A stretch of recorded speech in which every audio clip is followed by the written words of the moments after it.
Ernest E. Evans, the captain who charged battleships Part I, full speed ahead, Pacific Ocean. October 25, 1944. Battle off Samar. The sea was calm. Almost peaceful, too peaceful for what was coming. Captain Ernest Edwin Evans stood on the bridge of the destroyer USS Johnston, gripping the railing with both hands. The wind pulled at his uniform, the smell of salt and fuel thick in the air. Ahead of him, over the gray horizon, shapes began to emerge, big shapes, steel mountains, Japanese battleships. Someone whispered behind him, "Sir, those are not cruisers." Evans didn't turn. "I know," he said quietly. Point 1. The man from Oklahoma. Ernest Evans wasn't supposed to be here. He was a Native American from Oklahoma, Cherokee heritage, born far from the oceans, raised among fields and rivers. He didn't grow up dreaming of battleships or fleets, but he believed in one thing more than anything else: duty. At the Naval Academy, they called him stubborn, too aggressive, too intense. He didn't care. He believed a captain's place was in front, not behind. Now, in 1944, he commanded a destroyer, fast, lightly armored, armed with torpedoes and courage was all he had left. Point 2. This will be a fighting ship. When Evans first took command of USS Johnston, he addressed his crew, "This will be a fighting ship. I intend to go in harm's way. Anyone who doesn't want that, say so now." No one stepped forward. Now they stood with him as Japanese heavy cruisers and battleships closed in, including Yamato, the largest battleship ever built. The odds were absurd. Destroyers versus battleships, David versus multiple Goliaths. The radio crackled, enemy fleet approaching. Multiple capital ships. Evans lifted the binoculars, then he gave the order that would make him immortal. Point 3. Flank speed. Charge. All engines flank speed, prepare torpedoes. We're attacking. The bridge went silent, then chaos, SIR, AYESIR.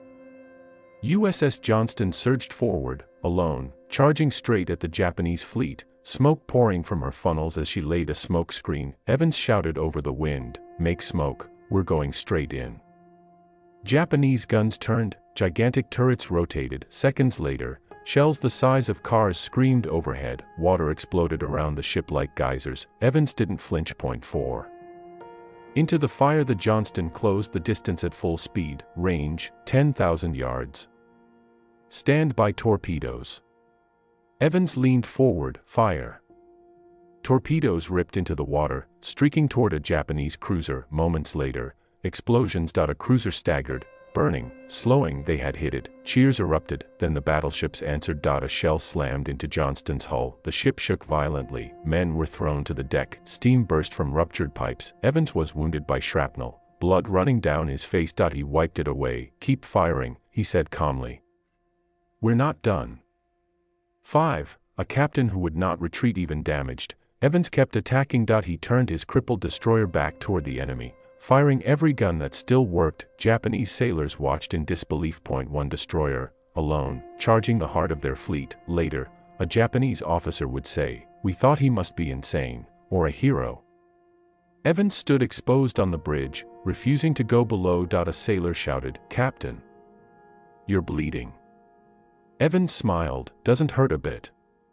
6. The last charge. Another shell hit. The bridge was destroyed. The ship was dying. Evans was last seen helping wounded sailors, giving orders even as the Johnston listed heavily. When the ship finally sank, survivors saw him in the water, still giving instructions, still leading, still a captain. Ernest E. Evans went down with his ship, but his charge forced the Japanese fleet to hesitate, to turn away, saving thousands of American lives and changing the course of the battle.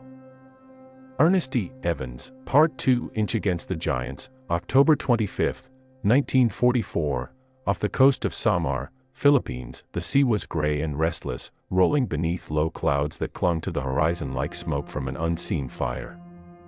Dawn had barely broken when radar operators aboard the escort carrier USS Gambier noticed something wrong. Too many echoes, too fast, too large. Within minutes, the truth hit like a hammer. A Japanese surface fleet, battleships, heavy cruisers, destroyers, was coming straight for them. At the center of that fleet sailed monsters: Yamato, Nagato, Kongo, Guns capable of obliterating ships with a single salvo. Facing them were not battleships, not cruisers, not even fleet destroyers, only a handful of escort carriers and 7 small destroyers and destroyer escorts, among them USS Johnston, and on her bridge stood Commander Ernest Edwin Evans. Point 1.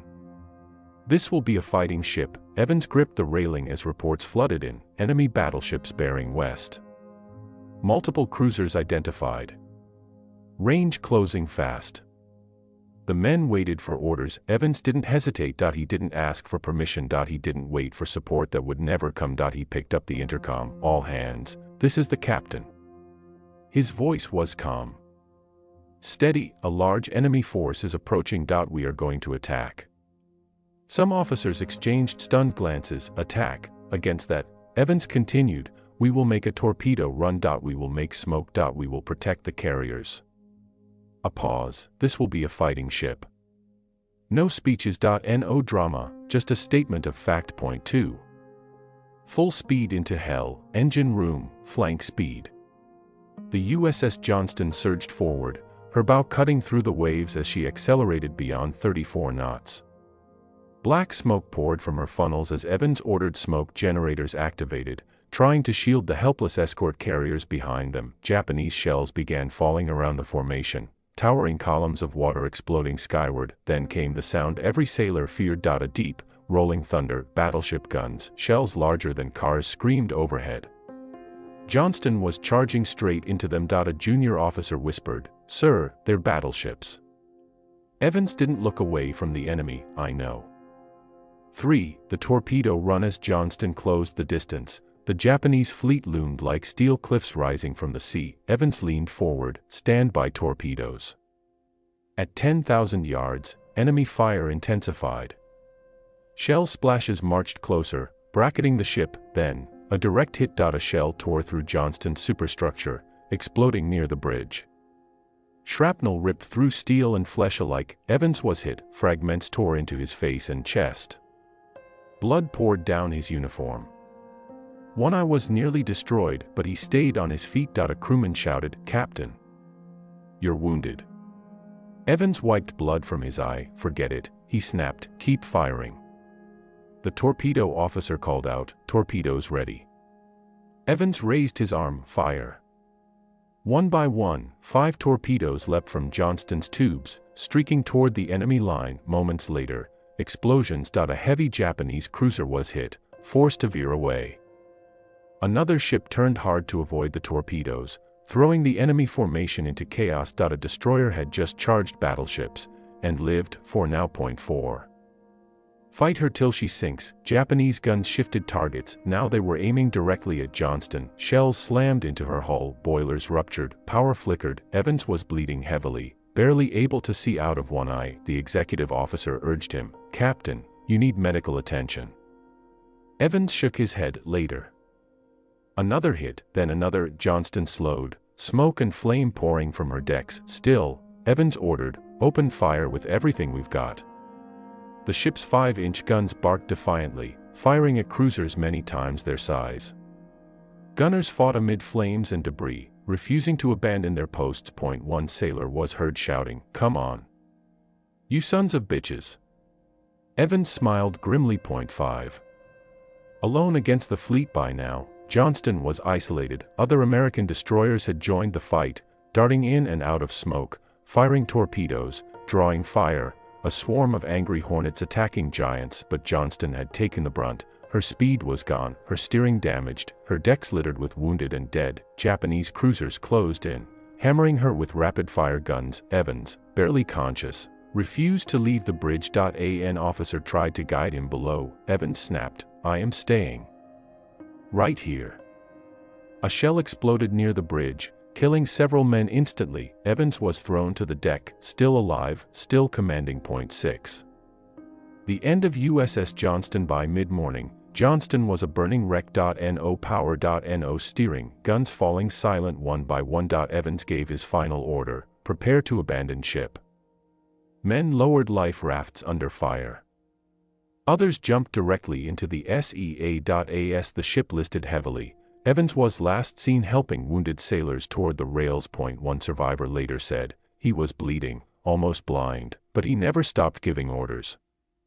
At 10:10 a.m., USS Johnston rolled over and sank beneath the waves. Commander Ernest E. Evans went down with his ship. 7. The impossible result hours later, as survivors clung to debris, the truth became clear. The Japanese fleet had turned away, battleships, cruisers, the strongest surface force Japan had ever assembled, driven off by escort carriers, and a handful of destroyers. One of them had charged first. One of them had drawn the fire. One of them had refused to run. That ship was USS Johnston. That captain was Ernest E. Evans. 8. Legacy of a warrior. For his actions, Ernest E. Evans was posthumously awarded the Medal of Honor. The citation read, "In the face of overwhelming odds, he fought his ship with gallantry and daring until she was lost." But those words didn't capture the truth. He didn't fight because he expected to win. He fought because someone had to stand in the way, and he did. Ernest E. Evans, Part 3, Against the Guns of Giants, 25 October 1944. Off Samar, Philippine Sea. The sea was alive, not with waves, with fire. Towering columns of water erupted around the USS Johnston, each one thrown skyward by shells larger than small cars. The sky was torn open by tracer fire. Smoke rolled low over the water, mixing with steam and burning oil. Captain Ernest E. Evans stood on the bridge, soaked in spray and sweat, one hand gripping the rail, the other clenched into a fist. Ahead of him loomed the impossible: Japanese battleships, not cruisers, not destroyers, battleships, steel mountains. The Yamato herself was out there, the largest battleship ever built, her guns capable of destroying a destroyer with a single hit. Someone on the bridge whispered, barely audible over the roar, "My God, those are battleships." Evans did not hesitate. He leaned forward and shouted into the voice tube, "All engines full. Prepare torpedo attack." The bridge went silent for half a second, then chaos. 1. A destroyer charges the line. The USS Johnston, a Fletcher-class destroyer, surged forward, her bow slicing into the smoke at flank speed. She was alone, charging directly at a Japanese battle line that outgunned her by every possible measure. 16-inch guns, 14-inch guns, hundreds of secondary cannons, against them, 5-inch guns, 10 torpedoes, and a captain who refused to run. A junior officer turned to Evans, voice shaking, "Captain, we're drawing all their fire." Evans smiled, a sharp, fearless grin. "Good." Shells began to fall closer now. One slammed into the water so near the hull that the ship shuddered like a living thing. Another screamed overhead, the sound like a passing train. The Japanese had noticed them. 2. Opening fire, fire main battery. Evans ordered. The Johnston's 5-inch guns roared, sending shells toward the massive silhouettes ahead. It was like throwing stones at a fortress, but they were American stones, thrown with fury. Then Evans barked the command that would define the ship's fate: "Stand by." Torpedoes away. One by one, the torpedoes leapt from their tubes, sliding into the sea and racing toward the enemy line. Crewmen held their breath. Seconds felt like hours. Then, an explosion. A massive Japanese cruiser lurched, smoke pouring from her side. Another torpedo detonated moments later. Shouts erupted on the Johnston. "Hit. We hit them. Direct hit." Evans allowed himself one nod. They had drawn blood. 3. Hell returns fire. The Japanese response was immediate and devastating. A battleship's main guns fired. The sound wasn't a boom, it was a cataclysm. A shell struck the Johnston forward, tearing through steel like paper. The ship lurched violently. Men were thrown from their feet. Fire erupted below decks. Another shell slammed into the superstructure. The bridge filled with smoke, debris, and screams. Evans was thrown against the bulkhead, blood streaming from his head. His uniform was torn. His face burned from shrapnel. A sailor shouted, "Captain, you're hurt." Evans wiped the blood from his eyes. "I can still fight," he growled. "Keep her in the fight." The Johnston was now crippled, engines damaged, communications partially destroyed, but she was still firing, and Evans refused to disengage. 4. Fighting while dying. The ship burned from bow to stern. Below decks, damage control teams fought impossible fires. Water poured in. Men worked waist deep in flooding compartments, passing ammunition by hand while shells exploded around them. On the bridge, Evans stood exposed, refusing to take cover. Another officer pleaded, "Captain, we have to withdraw. We can't take much more." Evans shook his head slowly. "If we turn away now, they'll finish the carriers." He looked toward the east, where the escort carriers of Taffy 3 were desperately trying to escape. "Those boys are counting on us." The Johnston turned back toward the enemy, again. 5. The final charge now almost dead in the water, the Johnston still fired her guns manually. Crewmen aimed by eye. Ammunition ran low. Casualties mounted. Evans ordered one last attack, "Bring us alongside the cruiser." The ship staggered forward, smoke pouring from her wounds. Japanese cruisers and destroyers closed in, firing at point-blank range. The sea around Johnston boiled with explosions. A shell detonated near the bridge. Evans was hit again, badly. This time, he fell. Sailors rushed to him. "Captain! Captain!"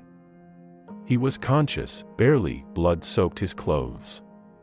His face was pale. He looked at his crew, young men, exhausted, wounded, terrified, and managed to speak, "Well done, all of you." Those were his last words. 6. Abandoned ship. The Johnston was finished, with engines dead and the ship listing heavily. The order was given, "Abandon ship." Men leapt into the sea as the destroyer burned. Some were wounded. Some couldn't swim. Some never surfaced. As the USS Johnston finally slipped beneath the waves, her guns still pointed toward the enemy. Japanese ships pulled back. They believed they were facing a much larger force. They did not know the truth, that one destroyer, one captain, had charged battleships and forced a fleet to hesitate. 7. Aftermath. The Battle of Samar ended in a miracle. Against all logic, the Japanese force withdrew. Taffy 3 survived. Historians would later call it one of the greatest last stands in naval history, and at the center of it stood Ernest E. Evans, posthumously awarded the Medal of Honor. Evans became a symbol of absolute courage, not reckless, not blind, but rooted in duty. A man who understood exactly what he was doing and did it anyway. Ernest E. Evans, Part 4. Inch Against the Impossible, October 25, 1944, off Samar, Leyte Gulf. The sea was gray and angry, rolling beneath the battered hull of USS Johnston. Smoke drifted across the horizon, thick and oily, masking the shapes of giants, Japanese battleships and cruisers moving like steel mountains through the mist. Captain Ernest E. Evans stood on the bridge, blood running down his face from a shrapnel wound. His uniform was torn, his ship damaged, his crew exhausted, and yet, his voice was steady. "All engines ahead, flank."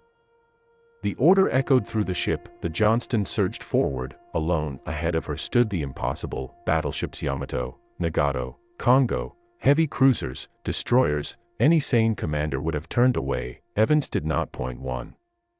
The last charge. Johnston raced forward at full speed, firing everything she had. Her 5-inch guns barked defiantly, shells splashing against the armored sides of Japanese cruisers.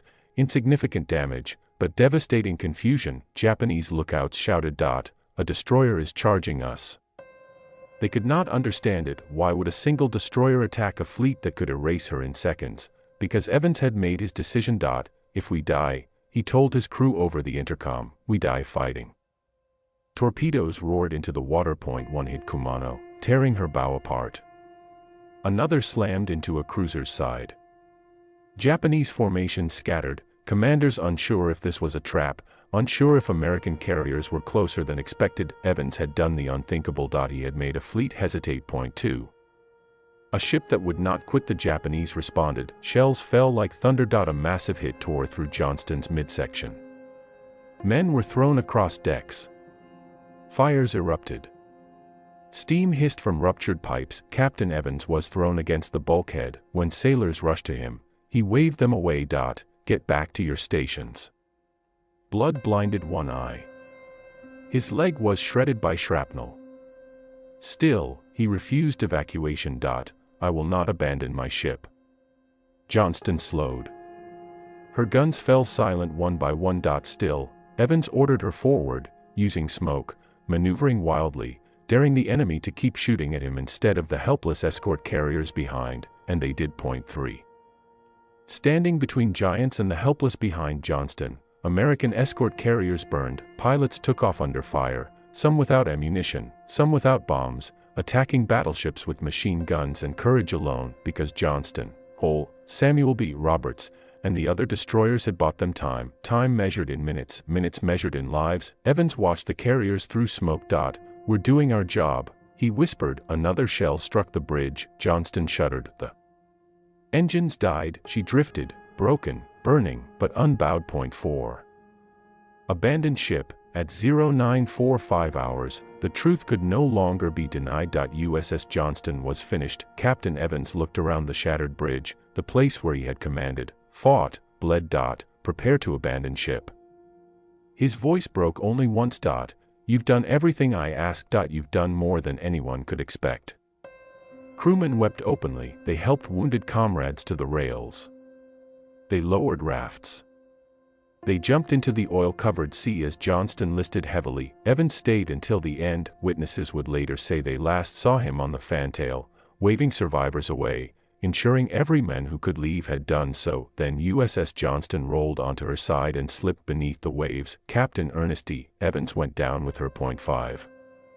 Victory through sacrifice. The Japanese fleet, confused, battered, convinced they were facing a much stronger force, turned away. They withdrew. The escort carriers survived. The invasion of Leyte succeeded, and history would later say a handful of destroyers had turned back the most powerful battleship fleet ever assembled. At the center of that miracle stood one man, Ernest E. Evans. Epilogue. A name that must be remembered. Captain Ernest E. Evans was posthumously awarded the Medal of Honor. He was the first Native American in U.S. Navy history to receive it. His citation reads, in part, "He gallantly led his ship into combat against vastly superior forces, and by his courage and professional skill contributed materially to the repulse of the enemy." But no medal can fully explain what he did. He did not charge battleships because he believed he would win. He charged because someone had to stand in the way, and he was that man.